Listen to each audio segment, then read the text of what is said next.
예, 안녕하세요. 파이맨입니다. 며칠 동안 제가 그 동영상을 올리지 못했는데, 개인적으로 좀 일이 많았어요. 식구 중에 좀 아픈 사람도 있어서 간병하느라 시간을 보내기도 했고, 컴퓨터를 앞에 앉을 시간이 없더라고요. 한 일주일 동안. 그래서 그 동영상을 올리지 못했는데, 어, 기다리셨던 분들한테 정말 죄송하고요. 뭐 딱히 지금 뭘 올릴 시간도 제가 없었지만 어쩌면 지금은 저희 모두가 기다리는 것 말고는 할 게 없죠. 모두가 기다림의 시간입니다. 짧게는 6월 28일 그 니콜라스 박사가 얘기한 파이투데이 6월 28일이고요. 그리고 조금 더 길게는 7월 말, 그리고 좀 더 길게 잡으면 10월 파이 컨벤션, 그리고 그 기다림의 끝은 아무래도 우리 연말 메인넷 오픈이 아닐까 생각을 합니다. 제가 컴퓨터를 볼 시간이 없는 대신에 대신 며칠 동안 참 생각할 시간이 많아서 참 좋았어요. 이게 어떻게 보면은 그 컴퓨터를 많이 보는 사람들은 잘 못 느끼는데, 잠깐 이 컴퓨터를 멈추고 바깥을 돌아다 보면 의외로 보이지 않는 것들이 좀 보이는 그런 것도 있더라고요. 저는 이번 시간을 통해서 여러 가지를 생각했는데, 특히 파이에 대해서는 도대체 파이가 목표로 하고 있는 건 뭘까? 그리고 왜 이렇게 오랜 시간을 계속 파이는 진행 중이기만 할까? 그리고 메인넷 전후로 파이는 또 어떻게 변할까? 이런 것 등등등. 그 중에 하나가 지난 5월 22일 날 올린 업데이트 계획에 대한 생각을 다시 한번 정리해보는 그런 시간도 좀 가졌어요. 오늘은 그에 대해서 한번 얘기해 볼까 합니다. 지난 5월 22일 날 공지를 다시 한번 살펴보면 통합 얘기를 했죠. 통합에 대해서 세 가지를 얘기했는데, 첫째는 테스트넷과 메인넷과의 통합. 이제 조만간 이제 다양한 서드파티 앱이 파이 사용자의 지갑을 호출해서 개발자의 앱으로 파일을 보낼 수 있도록 한다. 뭐 이런 내용이죠. 그리고 이러한 테스트넷의 프로세스가 그대로 메인넷에서도 적용된다. 이렇게 올렸습니다. 그 니콜라스 박사의 공지 내용에. 그리고 두 번째 통합이 파이 브라우저와의 통합. 파이 채굴 앱이 파이 브라우저 안으로 들어간다는 뜻이기도 하고, 그리고 다양한 파이 서비스가 이제 파이 브라우저 안에 오픈될 거다.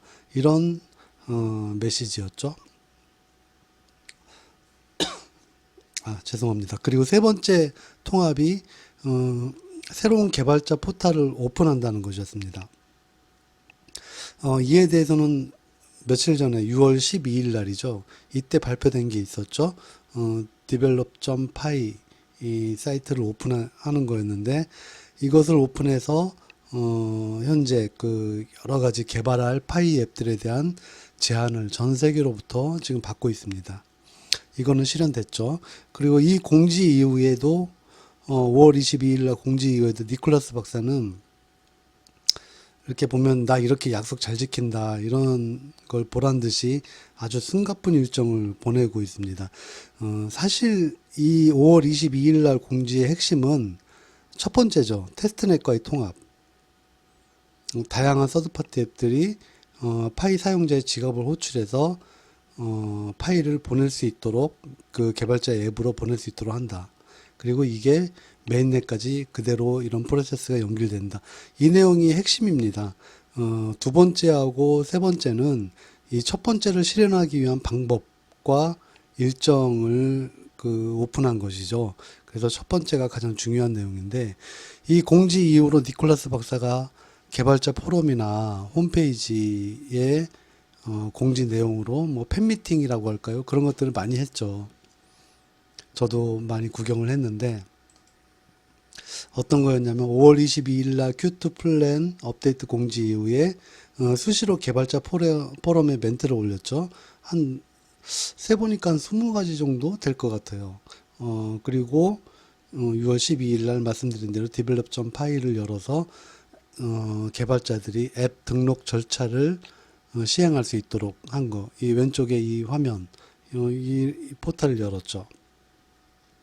그래서 요즘 상황을 한마디로 표현하면 니콜라스 박사가 자체 앱과 서드파티 앱을 통해서 파이 플랫폼 구축에 모든 걸 걸었다. 이렇게 저는 보고 있어요.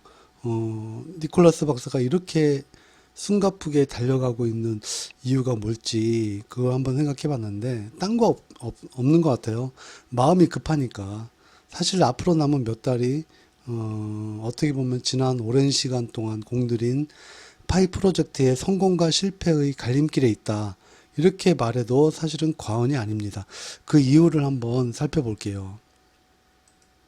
제가 예전에 그 각 국가별로 화폐 가치가 불균등해서 이로 인해 문제가 생길 수 있다. 그래서 이거를 막으려면 파일을 미리미리 내부 소비하는 데 집중해야 된다 하고 동영상을 올린 적이 있거든요. 기억하시는 분이 있을 겁니다. 그런데 만약에 그렇게 하지 않으면 어떻게 되냐. 즉 지금 당장 파일을 실물 화폐나 물건과 교환할 수 있다면 어떤 일이 벌어질까? 한번 예를 들어 볼게요. 제가 만약 1파일을 구하려고 할 때, 누군가한테 구매를 하려고 할 때, 이 1파일을 어느 나라 사람한테 구매하는 게 가장 쌀까요? 미국, 우리나라, 일본, 중국, 베트남, 방글라데시 여러 나라가 있겠지만 어느 나라 사람이 저한테 가장 싸게 팔까요? 당연히 저개발 국가 방글라데시 같은 그런 나라의 사람이 저한테 파일을 가장 싸게 팔지 않겠습니까?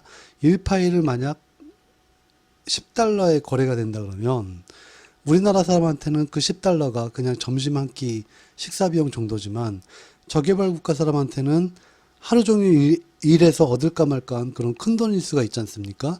그럼 저개발 국가 사람들이 당연히 잘 사는 나라 사람한테 파일을 팔려고 혈안이 될 겁니다. 이런 일들이 지금 당장 만약에 파일을 교환할 수 있다 그러면 벌어질 일들이에요. 이렇게 되면 어떤 문제가 발생하냐면 첫째, 파이 가격은 절대 오를 수가 없겠죠. 지금 저개발 국가 사람들이 파일을 엄청나게 들고 있는데 이 사람들이 파일을 시장에 당연히 풀 거고 그러면 가격이 올라갈 수가 없습니다.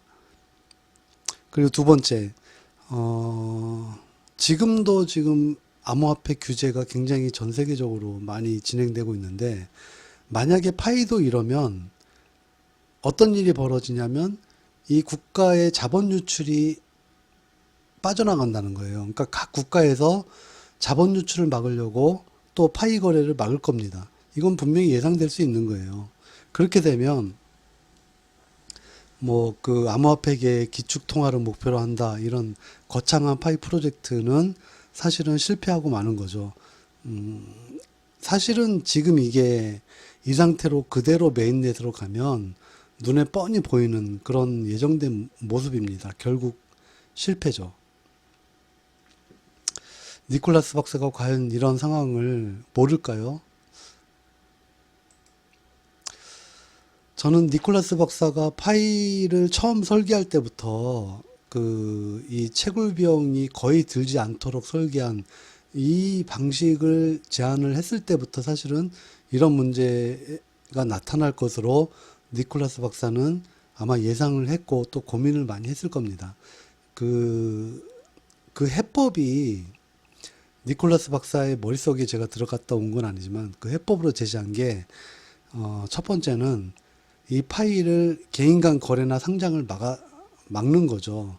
그러니까 아까 말씀드린 대로 그 각 국가별로 그 화폐 가치의 차이가 있기 때문에 개인 간 거래나 상장이 돼버리면 파이가 가치가 형성이 될 수가 없기 때문에 그 파이에 대한 거래를 막았다는 것.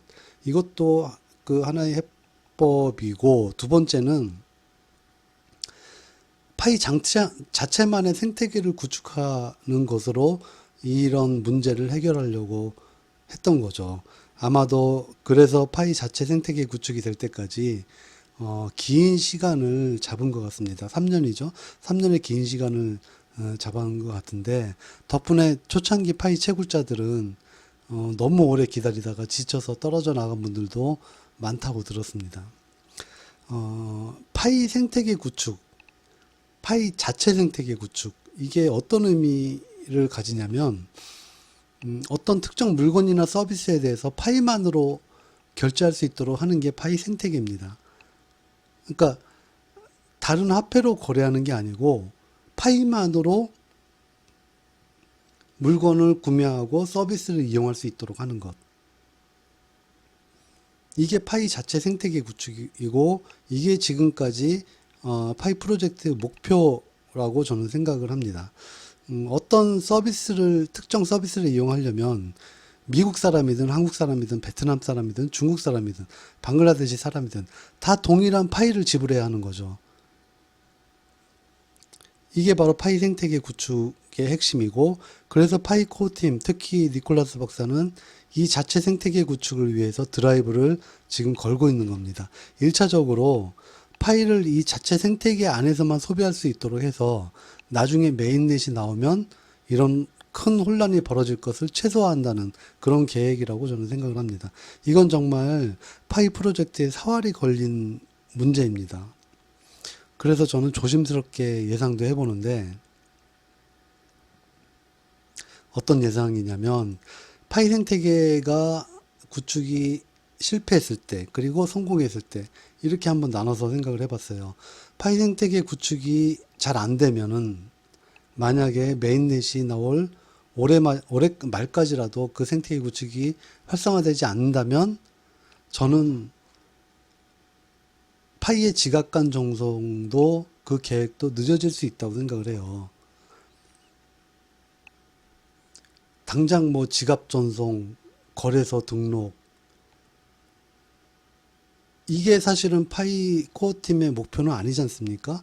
처음부터 일관되게 밝힌 게 파이 생태계 구축이에요. 파이 생태계 구축을 목표로 했었어요. 그래서 만약에 생태계 구축이 안 되면 다른 모든 계획들은 다 뒤로 미뤄질 수 있다. 그렇게 저는 보고 있습니다. 즉 자체 생태계가 활성화될 때까지 개인 간 거래도 안 되고 예를 들어 뭐 TPL인가요? 더 파이 라이프 스타일이라는 그런 사이트도 있지 않습니까? 1파이를 100불로 고정시켜서 거래한다. 뭐 이런 그 어떤 이상을 가지고 그 오픈한 사이트인데 이 사이트가 정식 오픈이 아직 안 됐죠. 그냥 몇몇 파이 트랜스퍼 기능을 할 수 있는 몇몇 사람들만 이용할 수 있고 그리고 그 외에 다른 사람은 이 파이 라이프 스타일을 이용할 수는 있는데 중간에 이렇게 거래할 수 있는 사람을 중간에 어떤 그 관리인이라고 할까요? 보증인이라고 할까요? 그렇게 둬서 나중에 파이가 정식 거래될 때 내가 산 물건에 대한 파이 값을 지불하겠다. 이런 것을 확약을 해야만 이용할 수 있는 그런 사이트죠. TPL 이 사이트 한번 찾아보시면 나오실 겁니다. 이런 마켓플레이스도 아마 오픈하지 못할 거예요. 생태계가 활성화되지 못하면. 그러면 또 당연히 또 거래소 성장도 꿈도 못 꿀 겁니다. 이런 암울한 현실이 전개될 거예요. 파이 생태계 구축이 안 됐을 때는. 그런데 생태계가 만약에 활성화되면 어떻게 될까요? 반대로 파이 생태계가 활성화되면 과연 어떻게 될까요? 당연히 지갑간 전송 기능이 많이 이용될 거고 그러기 지갑간 전송 기능이 많이 이용되면 사용자가 폭발하면서 또 사용자가 폭발하면 반감기도 한 번, 두 번 거치는 시기가 신속하게 오고 빨라지고 그리고 그런 반감기를 거치면서 거래소 상장도 당연히 되고요. 그리고 파이 가격은 우리가 사실 실감하지 못할 정도의 수준까지도 저는 높아질 수 있다고 저는 긍정적으로 생각하고 있습니다. 진짜로 실감하지 못할 정도의 수준까지 높아질 수 있다. 이렇게 생각을 하고 있어요. 근데 어쨌든 이런 파이 성공과 실패의 갈림길이 올해 말까지의 자체 생태계 구축에 달려 있다. 이렇게 해도 과언이 아닌데 이런 상황이 됐기 때문에 니콜라스 박사가 지금 마음이 급하지 않겠습니까? 평생 꿈꿔온 그런 이상이 이제 성공하느냐 실패하느냐의 그런 갈림길에 섰기 때문에 지금 굉장히 다양한 시도를 하고 있을 거고요. 그리고 또 준비를 하고 있을 거라고 저는 생각을 합니다. 제 개인적으로 보자면 저는 파이 생태계는 구축에 성공할 거라고 저는 개인적인 확신을 하고 있습니다. 그 이유는 다른 거 아니에요. 언제든 파이 지갑을 열 준비를 하고 있는 우리 1800만 명의 사용자가 있기 때문에 이제 곧 2000만 명 될 텐데 그 2000만 명의 사용자가 있기 때문에 저는 파이 생태계 구축이 꼭 성공한다. 저는 그렇게 생각을 하고 있습니다. 어떤 매력적인 서비스를 오픈하기만 하면 이제 곧바로 그 2천만 명의 주목을 받아서 파일을 지불하고 사람들이 이용해 보려고 할 거예요. 여태까지 이런 경험을 가진 그런 암호화폐도 없었고 인터넷에서도 마찬가지로 그런 주목을 받아본 그런 어떤 서비스가 없었습니다. 지금은 이 1800만 명이 뭐 이렇게 어떻게 보면 어떤 하나의 서비스로 보면은 크면 크고 작으면 작은데 중요한 건 뭐냐면 그 1800만 명이 다 내가 파일을 어떻게든 써보려고 준비를 하고 있다는 거예요. 이건 사업하는 사람한테는 사실은 일생일대의 기회일 수밖에 저는 없다고 생각하고 있습니다. 내가 만약에 어떤 좋은 서비스를 오픈을 딱 했는데 당장 그것을 이용해 보려고 1800만 명이 달려들고 있다. 이거는 진짜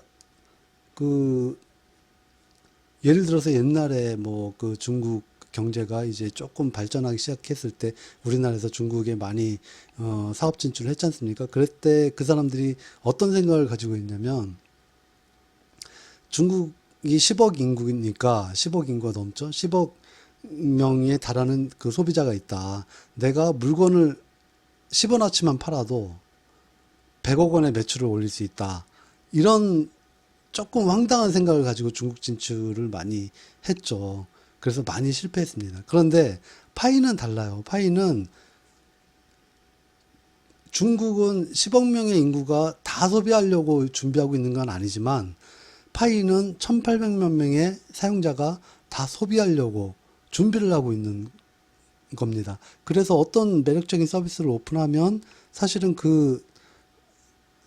이 1800만 명의 주목을 받아서 상당한 양의 파이를 지불받을 수 있는 그런 조건이 되는 거예요. 진짜 이거는 일생일대에 사업하는 사람한테는 기회가 될 수밖에 없습니다. 그런 기회를 잡기 위해서 아마도 지금 develop.py 여기에 접속해서 열심히 제안서를 쓰고 있는 회사와 개발자들이 수없이 많을 거라고 저는 예상을 합니다. 그래서 그 리스트가 아마 조만간 저희가 확인해 볼 수 있겠죠. 저도 굉장히 기대를 하면서 보고 있겠습니다. 감사합니다.